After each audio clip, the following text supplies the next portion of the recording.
Sir cut गया बदन से तिलावत नहीं रुकी। कुरान से हुसैन का रिश्ता अजीब था।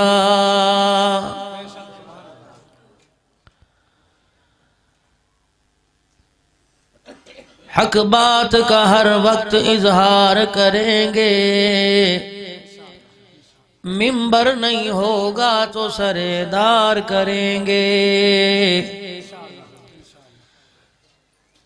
अगर हक बात कहता हूँ मजा उल्फत का जाता है, अगर खामोश रहता हूँ कलेजा मुँह को आता है।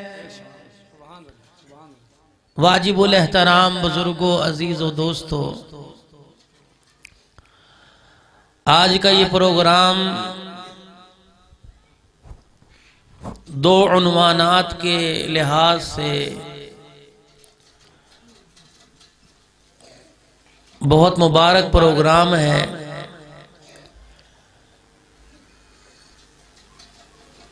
एक तो ज़िक्र फारूक हुसैन रज़ी अल्लाह ताला अन्हु और दूसरा अज़मत मस्जिद।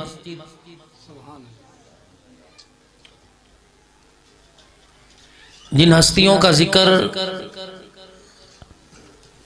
आज की गुफ्तगू में होगा, अहले मदीना को अगर उन लोगों की ज़ियारत का, मुलाकात का शौक़ होता तो मस्जिद ही में आके उनसे मुलाकात करते।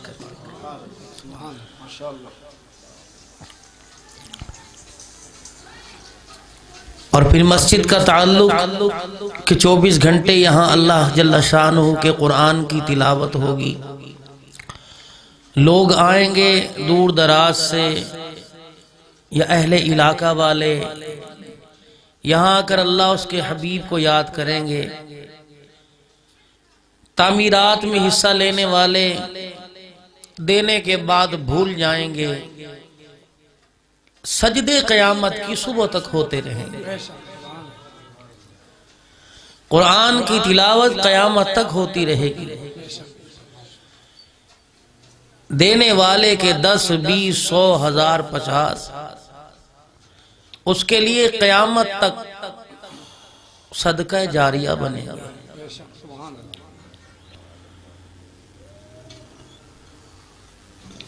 और उम्मीद है कि साथ कुरान का इदारा भी कायम होगा।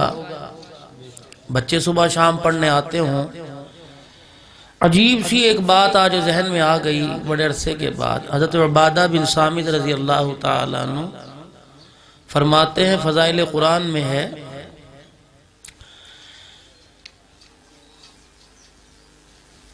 कि जो रात की तन्हाई में अल्लाह के कुरान की तिलावत करते हैं, अल्लाह को याद करते हैं, जब उनका वक्त करीब आता है तो कुरान करीम मरने वाले के सरहाने आके खड़ा हो जाता है। सुभान अल्लाह, सुभान अल्लाह। और फिर जब उसको गुस्ल देने लगते हैं तो बाद गुस्ल के जब उसे कफना दिया जाता है तो कुरान करीम उस मुर्दे के, मरने वाले के, मैयत के सीने और कफन के दरमियान अंदर चला जाता है। फिर जब उसको कब्र में उतार कर मट्टी डालकर आ जाते हैं तो मुनकर नकीर जब हिसाब लेने के लिए कब्र के सवाल पूछने आते हैं तो फिर कुरान करीम उसके कफन से बाहर निकल के सरहाने खड़ा हो जाता है। वह मुनकर नकीर कहते हैं कि तू इससे पीछे हट जा, हमने इससे कुछ पूछना है। अब वो कुरान क्या कहता है कि कसम अल्लाह की मैं हरगिज पीछे नहीं हटूंगा।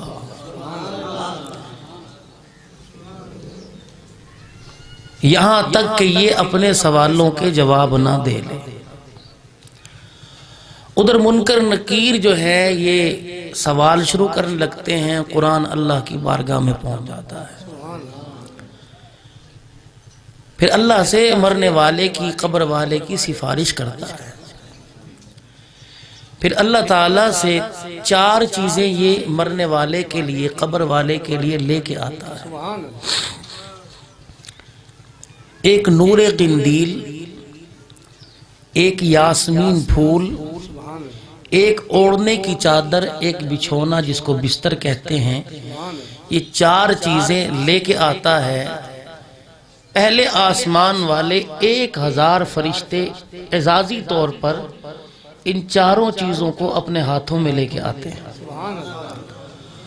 और फरिश्तों के आने से पहले कुरान पाक उस मरने वाले की कब्र में पहुंच जाता है और मरने वाले से सवाल करता है कि मैं तेरे से थोड़ी देर जुदा हुआ, तुझे कोई तकलीफ, कोई वहशत, कोई परेशानी तो नहीं हुई?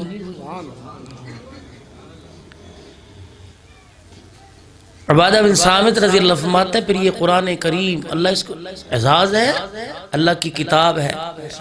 फरमाया कि वो बिछोना मरने वाले के नीचे बिछाया जाता है और ओढ़ने वाली चादर उसके पैरों पे रख दी जाती है और उसको दाहिनी तरफ लिटा दिया जाता है और यास्मीन फूल उसके सीने पे रख दिया जाता है और नूरे किंदील उसकी कब्र में रोशन कर दी जाती है और उसकी कब्र को 500 साल तक की मुसाफत के लिए कुशादा कर दिया जाता है। फिर कुरान करीम आवाज दे कहता है कि सो जा, अब तुझे क़यामत तक कोई परेशान नहीं करेगा। कहते हैं कुरान करीम फिर रोजाना मरने वाले के अहले खाना के घर आता है। अगर मरने वाले का बच्चा नेक काम कर रहा हो और कुरान पाक हिफ्ज़ कर रहा हो तो मरने वाले को जाके हालत बतलाता है कि तेरे घर में पीछे ये नेक काम हो रहा है। और अगर मरने वाले की औलाद बिगड़ गई तो खुदा का कुरान जाके नहीं बतलाता ताकि मैयत को कोई तकलीफ ना पहुंचे। फिर कुरान रोजाना फेरा मारता है और मरने वाले के घर में खैर व बरकत की जाके दुआएं करता है। ये इतना सा कुरान करीम जो रात को तहज्जुद की नमाज में चंद आयतें, 10 आयतें, 15 आयतें जो तहज्जुद की नमाज में पढ़ता है, उसे कितना बड़ा एजाज़ मिल रहा है। और जिसके सीने के अंदर कुरान हो या जो अपने बच्चे के सीने में कुरान महफूज करे, कुरान का हाफिज बनाए, कितना बड़ा एजाज़ होगा। ये मस्जिदें, ये मदारिस इस बात की फिक्र दिलाती हैं कि लोगों, जिस रास्ते पर तुम चले हो ये रास्ता तुम्हारा नहीं था। सारी दुनिया के मुसलमान इस वक्त भीख मांग रहे हैं। लोगों को पता नहीं क्या हो गया, दुआएं कराते हैं। मौलवी साहब दुआ फरमाओ जी इंग्लैंड का वीजा लग जाए, दुआ फरमाओ मौलवी साहब फ्रांस का वीजा लग जाए। तेरे पास इतने पैसे कहां जी? भेड़ी बेची, किला बेची है जी, 20 लाख मंगे, 18 में मामला तय हुआ। ये देखो खादिम इस्लाम अगले महीने जा रहा है, एक पैसा नहीं लगा। साउथ अफ्रीका, दुबई और सऊदीया, 2 जाते हुए उम्रा करेगा, वापसी उम्रा करेगा। 15 दिन साउथ अफ्रीका रहेगा, 8 दिन दुबई, 5 दिन मक्के पाक में। एक पैसा नहीं खर्च हुआ। यहाँ लोग 20 लाख रुपया खर्च करते हैं, उनके कुत्ते धुलाते हैं। अल्लाह ने उनके पैसे को हमारे लिए कबूल किया, हमें बुला रहे हैं, लेके भी आएंगे, उनके खर्चे पर भी जा रहे हैं। कमाने नहीं जा रहे, खुदा का कुरान सुनाने जा रहे हैं। न साढ़े को सलमी साहब न कोई किला ना एकड़ कुछ भी नहीं। ये शहजादा 10 नवंबर को जा रहा है, देखो खुदा के फजल करम से बरकत नहीं है। न मकान अपना, न दुकान अपनी, न कारोबार अपना, न कोई भेड़ी, न कोई दुकान, न कोई रोजाना परचून की दुकान। ये क्यों जा रहा है? अल्लाह के कुरान की बरकत से अल्लाह ने से कबूल कर लिया। तुम्हें किस बेवकूफ ने कहा है कि कुरान वाले भूखे मरते हैं? ये सारे कुरान वाले बैठे हैं, हमारे कपड़ों पे एक दाग दिखलाओ। और जिसकी दुकान में 20 लाख का माल पड़ा, पता नहीं उसने सुबह मुंह भी धोया होगा कि नहीं धोया होगा। ये कुरान वाले हैं। अभी जो हमें घर में खाना मिलेगा, पता नहीं कितनी माइयों ने कितना जिक्र, कितना वुजू करके पकाया होगा। और जो सुबह को रोजाना दुकान पर आता है, 10,000 शाम को रोजी के जेब में डाल के जाता है ना, बीवी कहती है उत्थे पे है गर्म करके खा ले, नहीं तो ठंडा ही खा। तुम ना कदरे लोग हो, कुरान की कदर नहीं की, मार पड़ रही है और पड़ेगी। खुदा के कुरान से जुड़ो, अल्लाह दुनिया भी देगा, दुनिया जूतियों में देगा, कयामत के दिन अल्लाह कुरान की बरकत से, दीन की बरकत से अजमतों के ताज पहनाएगा। फरमाया जो दीन के खिदमतगार होंगे कयामत के दिन 26वां दर्जा, सबसे पहले दर्जे पे अंबिया अलैहिस्सलाम, 25वें दर्जे पे कुरान के खिदमतगार बैठे होंगे। तो कौन है जो रात को तहज्जुद में अल्लाह के कुरान की कोशिश करे तिलावत करने की? मैं इंशाअल्लाह करूंगा भाई। हमारी आदत नहीं बनी, अजान होती है हमें तो दूध जानवर का दोना या खेतों से पट्ठे लाना याद है, नहीं तहज्जुद पढ़ सकते कोई बात नहीं, वहीं बैठ जाओ चरपाई पर हाथ उठा के अल्लाह से दुआ कर लो, ए अल्लाह मैं इस काबिल नहीं हूं कि मैं मुसल्ले पर आके तेरे आगे सजदे कर सकूं, या अल्लाह मेरे हाथ उठ गए हैं, आज इन हाथों को कबूल फरमा, कल मुसल्ले पे सजदे करने की मुझे तौफीक नसीब फरमा। और उठ के नहीं बैठ सकते, करवट बदल लो, करवट बदलते बदलते लेटे लेटे कह दो इतने निकम्मे कब से हो गए कि तुम्हें पैदा करने वाला ही याद नहीं रहा। जिक्र हुसैन का, जो ना दुनिया में जब दुनिया में आया तो उसने अल्लाह का जिक्र सुना, दुनिया से गया तो अल्लाह का जिक्र करते हुए गया। जिक्र उमर फारूक रज़ी अल्लाह तआला अन्हु का कबूल करने पर आया तो ऐसी उम्र में कबूल फरमाया, तलवार लेके जा रहा है और कायनात के इंसानों को बतला रहा है आज मैं रहूंगा या साहिब कुरान रहेगा। अल्लाह ने फरमाया उमर जरा होश कर, तेरे पीछे कोई नहीं, मेरे मुस्तफा के पीछे मैं खुदा की मदद है।